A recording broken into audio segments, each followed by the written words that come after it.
Hello everyone, Skids here, and today I'm bringing you my pick on top 10 Fallout New Vegas mods that came out in July of 2015.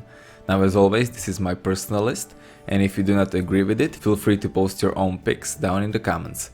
And now let's get to it. Starting off, we have base building, Fallout 4 inspired by Cicada 11. So if you watched any Fallout 4 gameplay, you know that you will be able to build your own house in it. Now author of this mod decided to recreate that, and if you ever played Wasteland Defense, you pretty much know what to expect. First thing you need to do is find a workbench, and using scrap metal, you need to create material for your house. Now after that you can find a good spot and start building it. Now as you can see, all you need to do is open up your Pip-Boy, select the item you want to place in your apparel menu, and then you can use your keyboard to rotate it or to move it closer or further.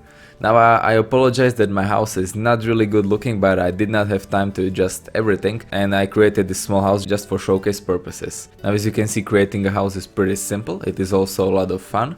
I mean, you can basically customize it as much as you want. Now the possibilities are endless. You can build houses with 2 or 3 floors, you can build large or small houses, and you can basically put anything you want in them. I mean, there are tons and tons of decorations that you can build as well. And there are also some interesting utilities like the fast travel beacon, the player terminal, generator, or even turrets. So yeah guys, if you feel like building your own house in Fallout New Vegas before Fallout 4 comes out, then this mod is definitely for you.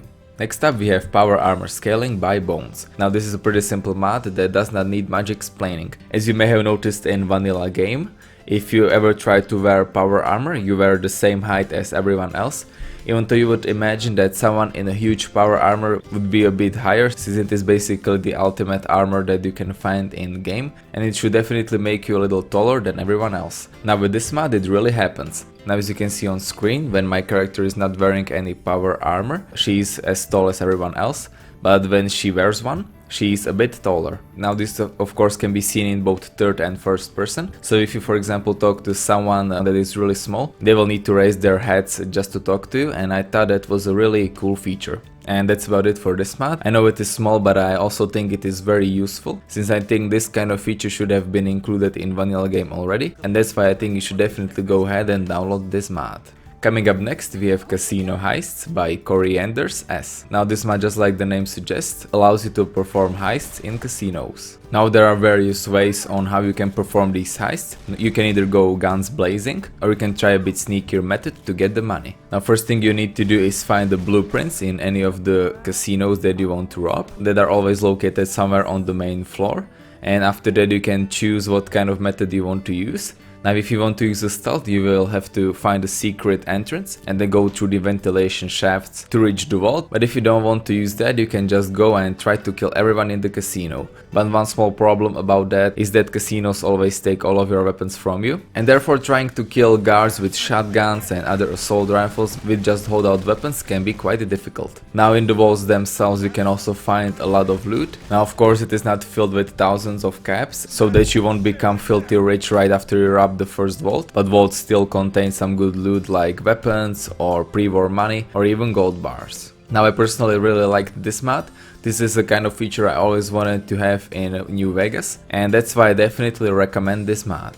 Moving on, we have Wasteland Stealth Armor by qwerty. Now this mod adds a new armor into your game, and you can obtain it by crafting it at any workbench. This mod was originally released for Fallout 3, but we had to decide to port it to Fallout New Vegas as well. Now as you can see, this armor comes with custom model and textures. Now the texture quality is pretty good. The armor itself had a lot of small details on it, like the pouches on the back or on the leg part. I also really like the hood. There are actually 2 variants of it. There is a version with helmet and hood, or just the hood version. Now if you will not wear it, you can see it on the back of your armor, which I thought was a really cool feature. Now the armor comes for both males and females, and both of them look amazing, and it also comes with a custom Pip-Boy icon. Another thing I really liked about this armor is that it is also lore friendly, and that it fits in Wasteland very well. So yeah, if you are looking for a cool looking armor that also fits in the Wasteland, then this one is definitely for you. Next up we have Colt and 99 10mm pistol replacer by Toasty Fresh. Now, as you may have guessed from its name, this mod is a replacer that replaces the default 10mm pistol with the Colt variant. So as you can see, 10mm pistol now has a new textures and model. Now I personally think that textures looked really amazing. They had a really nice quality and also some small details on the gun itself. I mean, I really like the engraving that is near the barrel, which says Colt automatic caliber, or the N99 sign that is located on the barrel as well. Now of course I'm not 100% sure it is a new model as well, but for me it looks pretty new, and basically the only thing that is left from old 9mm pistol are the animations for it. In combat it of course worked just like 10mm pistol, so it is not really that useful, but it works if you're using a new character. So if you're starting a new playthrough, I'm sure you're gonna use this pistol, and I think that you should also install this replacer for it, because it looks really amazing. Moving on, we have New Vegas Railroads by Trainwiz. Now if you know Trainwiz scary mods, you basically know what you can expect from this one. Trains and lots of trains. Now the mod starts at the Bullhead train station that you can find in the southern part of the map, and when you go through Bullhead's tunnel you can basically explore the town. Now all the quests in here are unmarked and you can mainly receive them by dialogue. Now the main attraction of this mod are of course trains. In the train yard itself you can find tons of new train models. Now the main train here is called Two-Head Flyer, and it is the train that you can see moving in action. Now I personally thought that was a really cool feature. I never saw a moving train in my Fallout New Vegas before. Then we can also take rides in these trains, but first thing you need to do is clear Quarry Junction of Dead Claws and kill Eddie and NCRF facility. After that you can go talk to Colonel and Train Master and take train rides to Sloan, Boulder City or Followers train yard. Now in the mod itself you can also find a few new weapons and armors, for example the railway rifle, some new melee weapons, power fists and so on. Now the quest itself is, like I said, unmarked, but I personally liked it. It is centered a lot around dialogue, and when we are talking about dialogue I also have to mention great voice acting for the characters. Now let me play you a little sample of it right now. Oh, for fuck's sake. Are they just letting everyone up here? I have...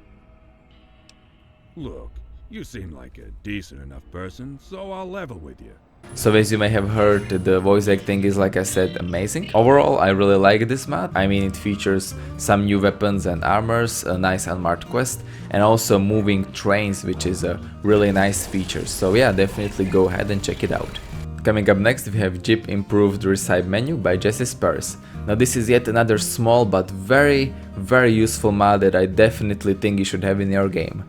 Now as you may have noticed in vanilla game, whenever you were at workbench, if you crafted something, the workbench menu automatically closed, and if you wanted to continue crafting you had to open it again. You could only also craft 100 items at once, and if you also selected a recipe and you accidentally hovered mouse over another recipe, the second one was selected. Now those three things were really annoying, and now jazzisparis decided to fix them. From now on, when you craft something, your workbench menu will not close. You can craft as many items as you want in one go, so you're not limited to 100, and you also don't need to click the accept button if you want to craft something. All you need to do is click on recipe and then craft your selected item. So yeah guys, that is basically it for this mod. Like I said, it is relatively small but extremely useful, and I think that you should definitely download it.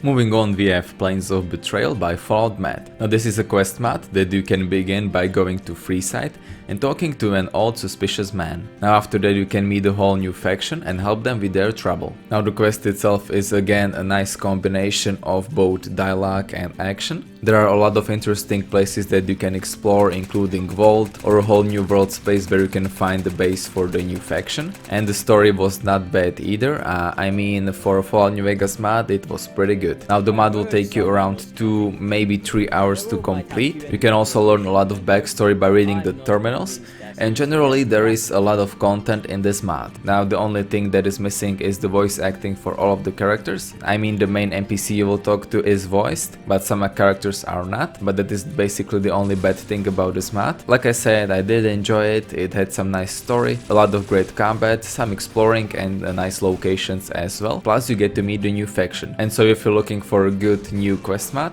then this mod is definitely for you. Next up we have Custom Robot Followers 2 by Mindboggles. This mod adds a new companion into the game. Now, as you may have noticed, it is Claptrap, and you can meet him in Camp Golf after a nice and funny scene. Now, as you may have noticed, Claptrap comes with new custom model and textures. The textures were pretty damn good. I mean, when I compared him to the Claptrap from original Borderlands, he was pretty similar, and the textures also had a nice quality to them as well. The model was also on point. Now the Claptrap also comes with his own voice acting. Of course, the author was not able to use the original voice files from Borderlands, and so therefore we have a new voice acting. Now the voice is similar to the original Claptrap, but of course it is not the same, and I personally enjoyed it, even though it can be a little annoying sometimes. Claptrap also comes with his own custom rifle, and in combat he was pretty damn strong. I mean, when I made him face super mutants or other enemies, he pretty much owned them all, and he was never unconscious and had no problem dealing with enemies. So overall, Claptrap was a great companion. I did enjoy him, and if you like Borderlands, then I think you should definitely download him as well. And finally, the last mod or mods I have for you are two new weapons by Millenia and his team. First one is called FN M1905 Pocket Pistol by Millenia, CR45H and Naky. And the second one is called Galil by Millenia and Naky. Now I decided to include both of these weapons in one place because I did not want Millenia's weapons to take two places, and I could not decide which one I liked most, and that's why I decided to include both of them at one spot. So both of these weapons can be found in Doug Mitchell's house, and as you can see, they both come with custom textures and model. The textures had a really nice quality, the model was great as well. I personally like the Galil a lot more because it is an assault rifle, and it also had a lot more details on it. Now the pistol looked pretty good as well. I especially like the sound of it. Now the Galil also comes with its custom sound, and both of them were also integrated into repair, vendor and leveled list. In combat they worked pretty nice as well. Now of course Galil was a lot more effective than the pistol, but the great thing about pistol is that it is a holdout weapon. So if you're planning for example some casino heists, it is a great weapon for that. And so yeah, as always, great job by Millenia and his team, and I definitely recommend both of these weapons. And yeah guys, I hope you enjoyed this video. Leave a like if you did, tell me what you think about it in the comments, subscribe for more Fallout content, and I will see you next time.